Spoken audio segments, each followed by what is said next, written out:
Mousseline d'huître et sa bisque de homard. Une entrée très originale au goût subtil. Une création de chef qui fera la joie de vos invités. À servir un peu plus chaud que tiède. Cette recette de Mathieu Garel, chef du restaurant Le Bélisaire à Paris, vous sera présentée par Morgane. C'est une recette qui a été mise en place pour une marque de fonds alimentaires.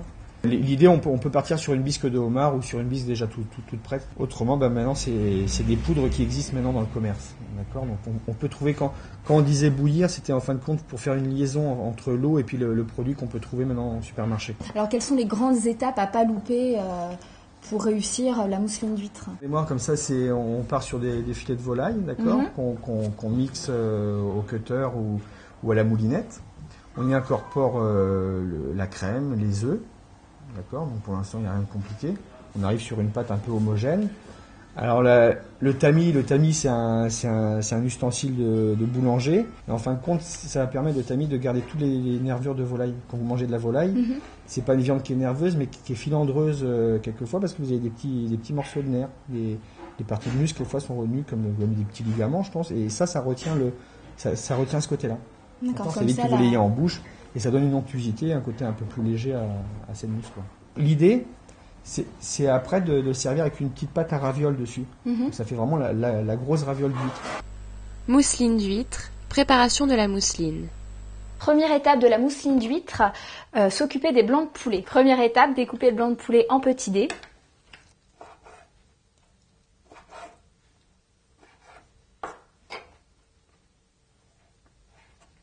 On prend ensuite nos huîtres qu'on met pareil à mixer. On fait attention, il faut qu'on garde le jus des huîtres. On mixe le tout.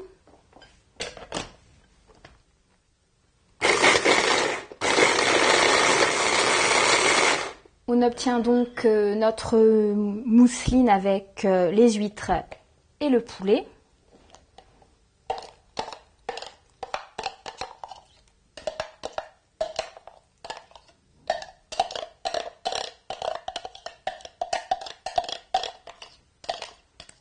On rajoute l'eau des huîtres qu'on avait réservée précédemment.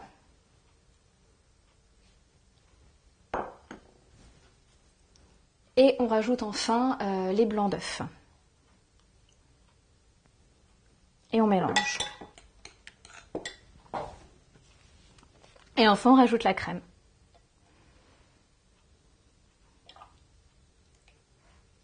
Et on essaye d'obtenir une solution homogène, notamment avec la crème. Le chef est donc venu m'aider. Donc on passe la solution... L'appareil qui a été fait entre les blancs de volaille, les huîtres et puis et la crème et tout ça, on la passe un peu au chinois. Au tamis si on peut, mais bon, au chinois, une fois que ça a déjà été incorporé comme ça, c'est comme ça qu'on peut faire maintenant. Alors, en cuisson, on récupère toujours l'assaisonnement. Mousseline d'huître, bisque et salpicon. Un peu de beurre à ramollir pour beurrer les moules. Ensuite, avec un pinceau, gentiment les... Alors, on va prendre une petite louche, qu'on appelle un pochon en cuisine. Voilà, pour faire la soupe. Attention.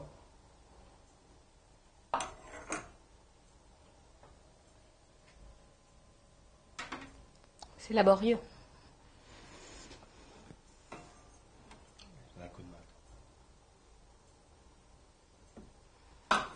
Et maintenant, on met tout ça au four. Thermostat 5-6. Thermostat 5-6 ? Ouais, un ordre d'idée, 20-25 minutes, logiquement c'est bon.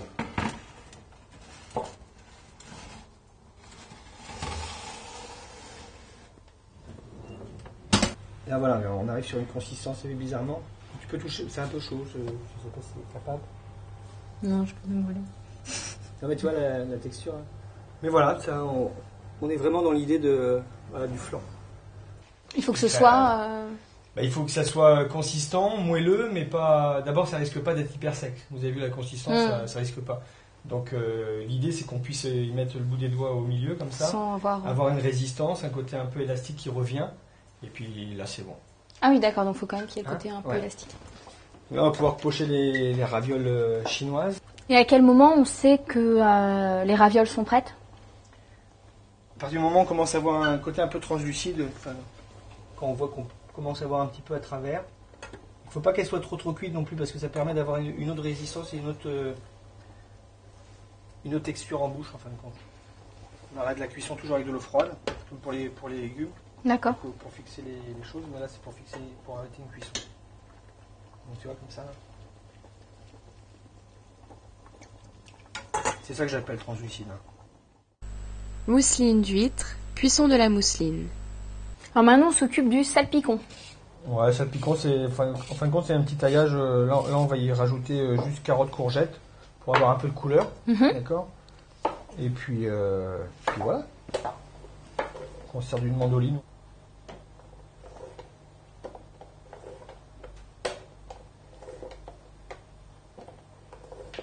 Le salpicon, c'est l'appellation d'un taillage, hein, c'est pas. L'idée, c'est. Ça se fait avec n'importe quel légume. Ce que tu veux. Après, tu fais ce que tu veux avec les légumes et puis. Donc là.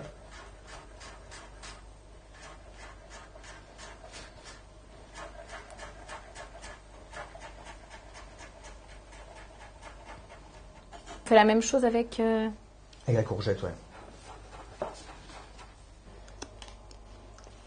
C'est de la baie rose, poivre rouge. C'est pour la couleur.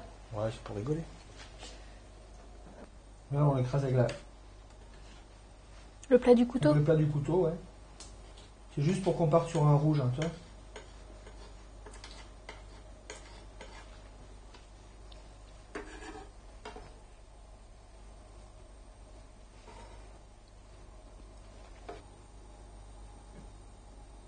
La main n'est pas légère sur l'huile d'olive.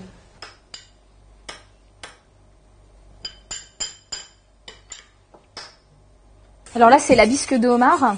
Ouais, ça c'est une bisque qui a été achetée, mais bon, enfin l'idée c'est en restauration, même chez soi, c'est de pouvoir garder les têtes de crustacés, soit de homard, soit de têtes de langoustine, soit de crevettes, et puis les faire démarrer, et puis faire soi-même ta sauce, quoi. Mais bon là, pour des soucis techniques et de temps, on essaye d'aller à l'essentiel, et puis bon, on a pris une bisque de homard qu'on retravaille, on crème, En eau.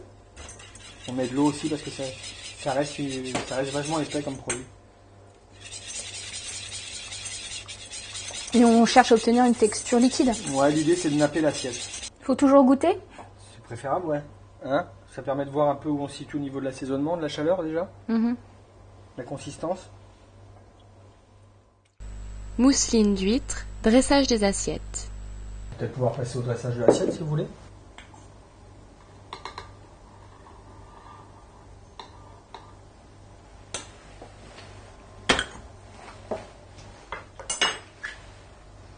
Alors, l'idée... Est-ce que tu peux me prendre 2 ou 3 pâtes à ravioles?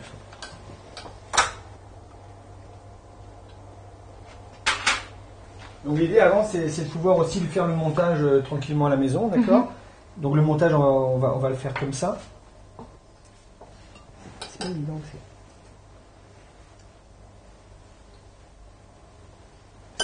ça hors caméra vous le faites tranquillement chez vous à la maison, vous prenez le temps et après il n'y a plus qu'à les mettre à la vapeur, d'accord? Donc on part sur un produit raviole comme ça.